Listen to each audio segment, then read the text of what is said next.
Villanueva naman. Kilala nyo? Villanueva, si Boy Dila. Pakinggan nyo ho ito mga bossing. Alisin ko na si Villar. Dumako tayo sa Villanueva. Ayan, agenda!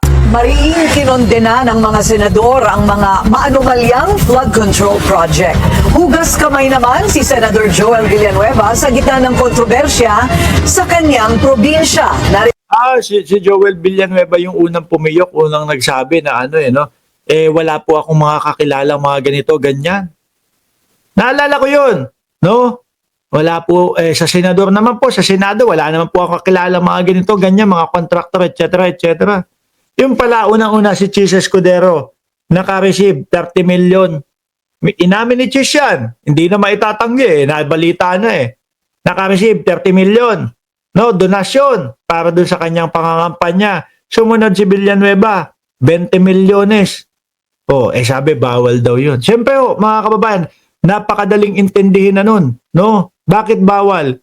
Kasi baka mapaboran, mabigyan ng pabor. Baka ang kapalit nun, kapag ka nakaupo na ang isang tao, sa kanya na ibigay lahat ng proyekto.